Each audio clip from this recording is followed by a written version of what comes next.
Kalau orang pindah agama bukan sesuatu yang mengagetkan, ya.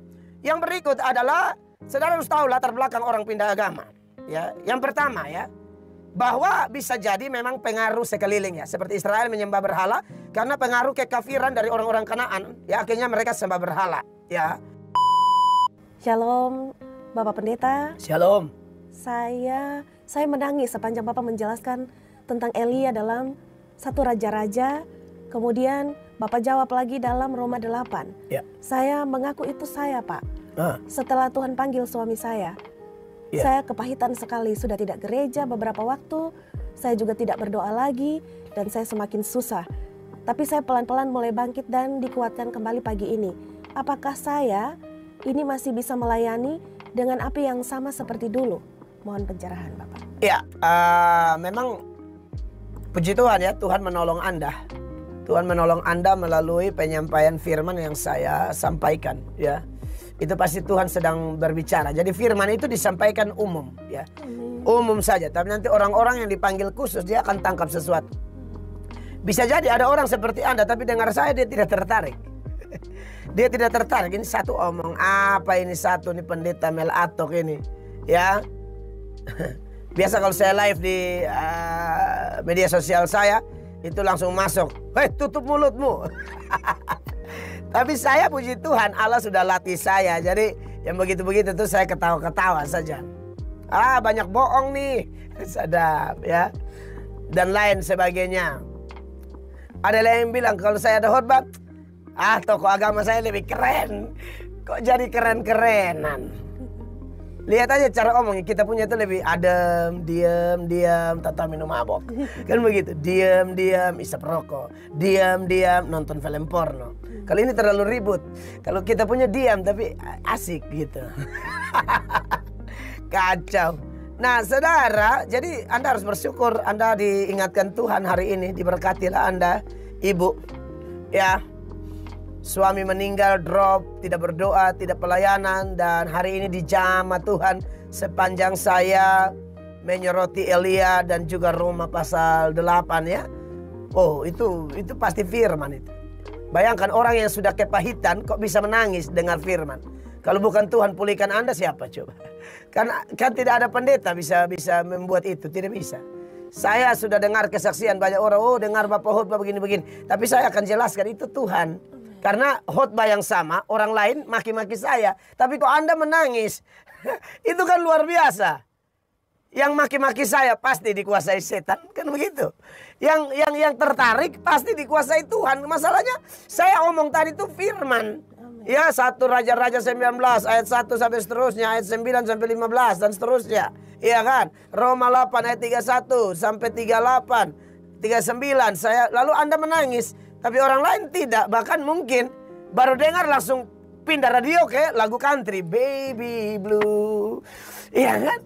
Dia lebih suka Baby Blue daripada firman Allah, kan begitu. Apa sih pagi-pagi firman, langsung sak. Ikan air di pantai, sak ayam kaki kuning, ya. Jadi ayam kaki kuning itu makan ikan itu, kan begitu. Nah, jadi saudara, tapi Anda kok menangis? Saya bersuka cita mendengar ada orang dijamah Tuhan begini. Pasti Roh Kudus. Begitu, pasti Roh Kudus. Makanya Anda kalau sudah dengar panggilan Tuhan, mendingan jangan keraskan hatimu, ya. Karena kalau saya hanya pembanding saja misalnya, ya, dalam 2 Korintus 6 itu Tuhan bilang begini melalui Paulus, ya, di ayat 1. Sebagai teman-teman sekerja, kami menasihatkan kamu supaya kamu jangan menjadi sia-sia kasih karunia Allah yang telah kamu terima. Ya, saudara penanya dan semua pendengar, dengar. Sebab Allah berfirman, pada waktu aku berkenan, aku akan mendengarkan engkau. Dan pada hari aku menyelamatkan, aku akan menolong engkau. Sesungguhnya waktu ini adalah waktu perkenanan itu. Sesungguhnya hari ini adalah hari penyelamatan itu. Di bagian lain surat Ibrani dibilang begini. Pada hari ini kalau kau dengar suara Tuhan, jangan keraskan hatimu. Maka diberkatilah engkau ibu, bangkitlah. Cari persekutuan yang sehat. Cari komunitas yang betul-betul menjunjung tinggi Injil Kristus. Menjunjung tinggi doa. Menjunjung tinggi kekudusan. Menjunjung tinggi motivasi untuk menjalani hidup yang singkat ini secara maksimal. Anda harus cari persekutuan begitu, ya. Kadang-kadang kita sudah lemah, begini pas bangkit di persekutuan yang salah. Ya, duduk dengan orang tukang gosip, ya. Hanya ibadah untuk bikin keliru saja. Ibadah bisa 1 jam, gosipnya 4 jam. Nah, ini bahaya. Ini bertobat, berdosa besar, ini penyalahgunaan mulut. Diberkatilah Ibu. Terima kasih ya, saya meresponi itu. Anda bangkit, Tuhan mengasihi Anda. Tuhanlah yang memanggil Anda pagi ini. God bless you. Terima kasih untuk pencerahannya. Dan kita ke pertanyaan selanjutnya. Shalom Bapak Pendeta. Shalom. Ada beberapa orang di Indonesia yang terkenal dan pergi meninggalkan Yesus. Iya. Yang jadi pertanyaan saya, apakah itu sudah sebuah bukti bahwa jemaat sekarang ini kurang mengenal siapa Tuhan yang dipercayainya? Lalu kemudian, apakah Bapak bisa sedikit memberi motivasi dan pencerahan untuk para pelayan gereja yang mau mengenal Yesus lebih dalam? Siap, terima kasih. Ya, fakta bahwa banyak orang-orang populer yang tinggalkan agama Kristen ya. Ya, seperti Deddy Corbuzier, ya kan. Siapa lagi? Seperti juga kalau yang terkenal seperti itu. Lagi heboh sekarang Ruben Onsu lagi di isu-isu benar atau tidak kita tidak tahu. Tapi Ruben sudah senyum pakai peci dengan baju koko, ya kan? Langsung semua bilang, aduh teman-teman yang Islam sudah senang. Alhamdulillah Ruben telah, ya kan? Gitu. Nah, andai kata mereka itu pindah secara hukum negara, ya tidak apa-apa, namanya juga hak asasi manusia. Kita kan, negara kita punya undang-undang, punya aturan yang mengatur kebebasan ya rakyatnya untuk memilih agama yang diyakininya, kan begitu. Jadi kalau secara hukum negara pindah-pindah agama boleh? Boleh. Kalau dia tidak yakin di satu, dia yakin di lain, bagaimana? Ya kita fair aja, kan banyak juga orang terkenal yang pindah ke kita. Begitu kan? Banyak juga kan orang terkenal yang masuk Kristen. Siapa lah yang Sardi itu? Lukman Sardi itu kan aktor terkenal. Bahkan menurut kesaksiannya ya, kalau nggak salah ya, ketemu Tuhannya di Mekah. Jadi ya sudahlah, ini kan orang punya pengalaman pribadi. Yang satu pindah dari Kristen ke Islam karena alasan ini, yang satu dari Islam ke Kristen alasan ini, alasan itu segala macam. Yang kita tidak tahu alasan pribadi mereka apa, dan kita juga tidak punya hak untuk menghakimi mereka, begitu ya. Tapi memang kalau pertanyaannya dalam konteks Kristen, ya saya harus ajar begini, bahwa memang hal seperti itu, yang pertama, itu bukan hal yang baru, ya. Itu hal yang sudah ada di dalam konteks ajaran Kristen dari Perjanjian Lama sampai Perjanjian Baru. Dalam konteks bangsa Israel aja, mereka yang sudah diingatkan berkali-kali, bahkan diberikan 10 hukum Allah, iya kan?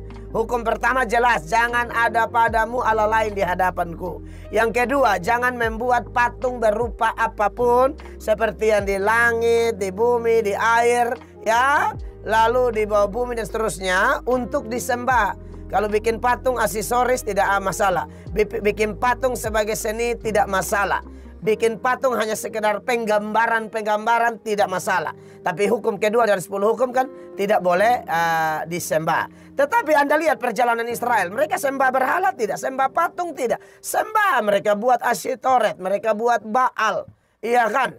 Bahkan patung ular Musa itu yang namanya Nehustan, yang di Bilangan 21 itu, yang ular tembaga itu kemudian disembah oleh orang-orang di zaman selanjutnya. Makanya di zaman Raja Hizkia ya, kalau tidak salah, Hizkia suruh bakar itu karena mereka sembah. Saudara lihat ini Israel, ini memang bahaya sekali. 2 Raja-Raja 18 ayat 4 ya. Ini kalau tidak salah memang tentang Hizkia. Ya betul. Hizkia, 2 Raja-Raja 18 ayat 4. Dialah Hizkia yang menjauhkan bukit-bukit pengorbanan dan yang merumuhkan tugu-tugu berhala. Ya, dan yang menebang tiang-tiang berhala dan yang menghancurkan ular tembaga yang dibuat Musa. Sebab apa? Sampai pada masa itu orang Israel memang masih membakar korban bagi ular itu yang namanya disebut Nehustan. Anda lihat ini. Jadi bukan sesuatu yang mengagetkan bahwa banyak orang memang tinggalkan iman yang sejati. Suruh menyembah dalam roh dan kebenaran, dia bisa sembah patung ular, bayangkan saja. Makanya saya bilang kita harus bedakan antara seni ya dengan penyembahan berhala loh. Itu hati-hati loh. Saudara, jangankan patung, saudara memberi kecupan kepada kepada bulan atau bintang, ya, itu sudah dosa itu, ya. Di dalam Ayub pasal 31 ya. Ya. Ayub 31 di ayat 26. Jikalau aku pernah memandang matahari ketika ia bersinar dan bulan yang beredar dengan indahnya, ayat 27, sehingga diam-diam hatiku terpikat. Hati-hati ini. Hatiku terpikat dan menyampaikan kecupan tangan kepadanya. Dengar, ini kekaguman kepada ciptaan. Ya, sampai ada sikap hati yang kayak kagum sekali begitu ya. Maka hal itu juga menjadi kejahatan yang patut dihukum oleh Allah, karena Allah yang di atas telah kau ingkari. Anda lihat di sana. Makanya saya di gereja tempat saya melayani, saya bilang bahkan Alkitab pun tidak boleh Anda cium-cium. Alkitab itu dibaca dan dilakukan, bukan cium-cium. Anak bodoh tempel di Alkitab, buat apa? Baca Alkitab ya. Baca firman itu jadi pintar, bukan tempel. Anak bukannya pintar, otak geser malah, karena tekannya terlalu kuat. Alkitab lengkap dengan kidung jemaat begitu. Belum dengan itu data-data apa semua, catatan khotbah apa semua. Tidak bisa begitu ya. Jadi saudara-saudara diberkati oleh Tuhan Yesus, kalau orang pindah agama bukan sesuatu yang mengagetkan ya. Yang berikut adalah, saudara harus tahu latar belakang orang pindah agama ya. Yang pertama ya, bahwa bisa jadi memang pengaruh sekeliling ya, seperti Israel menyembah berhala karena pengaruh kekafiran dari orang-orang Kanaan ya, akhirnya mereka sembah berhala ya. Makanya kenapa dalam 1 Korintus pasal 15 ayat 33 itu firman Allah bilang begini, jangan sesat. Pergaulan yang buruk akan merusakkan kebiasaan yang baik. Anda punya kebiasaan yang baik tapi bergaulnya tidak beres, ya itu repot juga. Kecuali Anda memang dipenuhi Roh Kudus, lalu betul-betul dikendalikan oleh firman dan urapan roh, itu Anda kuat. Seperti Daniel, dilarang berdoa, dia tetap berdoa.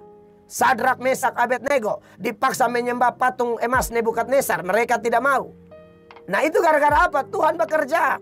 Mereka ada di negeri orang kafir, tapi mereka tidak menjadi kafir. Atau mereka mentaati Roma pasal 12 itu ayat 2. Janganlah engkau menjadi serupa dengan dunia ini, berubahlah oleh pembaharuan budimu, dan seterusnya. Jadi kita harusnya kuat, tetapi faktanya kalau orang salah bergaul habis. Makanya termaksud kawin-mawin pun juga hati-hati nih, pacaran apa segala macam. Hati-hati. Kalau Anda baca di Ulangan pasal 7 ayat 3 dan 4, Tuhan bilang jangan engkau memberi anakmu laki-laki atau perempuan dikawinkan dengan anak-anak mereka. Kenapa? Karena mereka itu akan membawa engkau jauh dari Tuhan lalu sembah berhala. Nah makanya kenapa saya selalu keras orang-orang muda, engkau yang belum menikah, ya, pacaran harus satu iman. Saya sudah omong ulang-ulang. Dengan beda agama, bakawan boleh, bakawin tidak boleh. Karena konteks Indonesia kan kita boleh bakawan. Dengan agama manapun kita punya kawan kerja, tetangga, kan kita tidak memusuhi mereka. Bahkan kita harus jadi berkat buat mereka. Berarti bakawan boleh, mengingat kita anak-anak Allah yang harus pergi membawa damai. We are peacemaker. Kita adalah pengusaha damai atau orang yang mengusahakan damai, bukan troublemaker. Iya kan? Tetapi ada batasan. Pacaran sampai kawin tidak boleh. Iya Pak, tapi saya mau memenangkan jiwanya. Oh, menangkan jiwa bukan dengan pacaran. Amanat agung itu berbunyi, pergi jadikan semua bangsa muridku. Bukan pergi pacari dan kawini semua bangsa menjadi muridku. Itu kau saja yang baper, pakai perasaan, terus bawa-bawa Injil. Saya tempeleng kau ya. Enak-enak saja. Kamu jangan begitu. Kalau memang mau menginjil, menginjil. Kalau dia bertobat baru jatuh cinta, ya lu atur sudah di situ aman. Ini belum menginjil sudah jatuh duluan, ya sulit. Simpson aja tumbang sama Delila, lu lagi aduh lamber. Tidak bisa. Jadi maksud saya adalah Anda harus betul-betul memang jaga hidup Anda dan saya itu ya. Itu jadi itu orang pindah agama gara-gara begitu. Jadi menurut saya itu juga yang berikut, memang dia juga memang Kristen palsu ya. Dan Kristen palsu itu motivasi ikut Tuhan tidak pernah benar. Motivasi hanya cari sembuh, cari berkat, cari pangkat, cari kedudukan, cari ini, cari itu. Seperti kalau Anda baca di Yohanes pasal 6 ayat 26, itu orang-orang yang mengikuti Yesus saat Yesus bikin mujizat 5 roti dan 2 ikan. Mereka ikut Yesus. Yesus bilang, kamu ini cari aku bukan karena melihat tanda-tanda, tapi kamu makan roti itu dan kenyang. Ya. Lalu di ayat 60 Yesus khotbah keras, mereka bilang siapa sanggup mendengarkan ini? Ayat 64, Yesus bilang, saya tahu kalian tidak percaya. Ini orang-orang yang banyak-banyak, yang 5.000 lebih itu ikut-ikut. Yesus bilang, saya tahu kalian tidak percaya kok. Lalu ayat 66-nya mereka tinggalkan Yesus. Di ayat 65-nya Yesus bilang, tidak ada seorang pun bisa datang percaya kepadaku kalau tidak dikaruniakan oleh Bapa. Nah, jadi orang-orang yang mundur itu ada kemungkinan juga memang mereka bukan orang pilihan. Jadi jangan kaget ya. Tapi kalau orang pilihan mungkin dia bisa salah dan dia salah langkah. Dia pergi ke pindah agama, tapi kemudian dia bertobat, dia sadar, dia kembali. Selagi dia masih hela napas dan dia mau kembali bertobat sungguh-sungguh, saya yakin Tuhan terima dia ya. Ya, saudara yang dikasihi Tuhan, akhir-akhir ini kita sering mendengar cerita tentang orang-orang yang meninggalkan iman mereka kepada Yesus Kristus karena berbagai tantangan hidup. Seperti yang telah ditanggapi oleh Pendeta Mel Atok tadi, saudara ya. Mereka terombang-ambing oleh keadaan hingga mencari jalan lain, mencari Tuhan yang lain yang dirasa lebih mudah atau lebih sesuai dengan keinginan hati mereka. Tapi pada kesempatan ini saya mau mengajak kita semua untuk merenungkan hal ini lebih dalam, saudara ya. Apakah kita juga rentan terhadap hal yang sama? Bapak Ibu Saudaraku yang dikasihi Tuhan, di dalam Yohanes 14 ayat 6 dikatakan dengan jelas, kata Yesus kepadanya, akulah jalan dan kebenaran dan hidup. Tidak ada seorang pun yang datang kepada Bapa kalau tidak melalui aku. Saudara yang dikasihi Tuhan, ayat ini sangat jelas ya. Yesus Kristus adalah satu-satunya jalan menuju surga. Tidak ada jalan lain, tidak ada Tuhan lain yang dapat menyelamatkan kita dari dosa dan memberikan kita hidup yang kekal. Tantangan hidup memang pasti ada. Bahkan badai mungkin akan menerjang kita. Tapi ingatlah saudara, Yesus selalu ada di tengah badai itu. Saudara yang dikasihi Tuhan, bagaimana kita tetap kokoh dalam iman di tengah badai kehidupan? Yang pertama saudara, kita harus berakar kuat di dalam firman Tuhan. Bacalah ayat Alkitab setiap hari, renungkanlah firman-Nya, dan biarkanlah firman-Nya menuntun langkah kita. Jangan hanya membaca sekilas saudara, tapi renungkanlah dan resapi maknanya. Mintalah hikmat dan pengertian kepada Tuhan untuk memahami firman-Nya. Poin yang kedua saudara, jangan pernah berhenti berdoa. Tuangkan semua beban, kekhawatiran, dan keraguan kita kepada Tuhan. Berserahlah sepenuhnya kepadanya, karena Dia adalah Bapa yang penuh kasih dan selalu memelihara kita. Doa adalah senjata ampuh kita dalam menghadapi tantangan saudara. Yang ketiga, bergabunglah dengan jemaat yang sehat dan bertumbuh. Lingkungan rohani yang positif akan membantu kita untuk tetap kuat dalam iman, saling menguatkan, saling mendoakan, dan saling mendukung satu sama lain. Jangan pernah merasa sendirian dalam menghadapi tantangan. Dan yang keempat, saudara, ingatlah selalu janji-janji Tuhan dalam Alkitab. Tuhan tidak pernah meninggalkan umat-Nya. Dia selalu setia dan akan menyertai kita sampai akhir zaman. Peganglah janji-janjinya erat-erat dan jadikan itu sebagai sumber kekuatan dan pengharapan kita. Jadi saudara yang dikasihi Tuhan, jangan sampai kita terombang-ambing oleh tantangan hidup dan meninggalkan iman kita kepada Yesus Kristus. Tetaplah kokoh dalam iman, berakar kuat di dalam firman Tuhan, berdoa dan berserah kepadanya. Bergabunglah dengan jemaat dan ingatlah selalu janji-janjinya. Yesus adalah satu-satunya jalan kebenaran dan hidup. Dia selalu ada untuk kita. Demikian video ini saudara, semoga bermanfaat dan Tuhan Yesus memberkati. Sampai jumpa di video berikutnya. Shalom.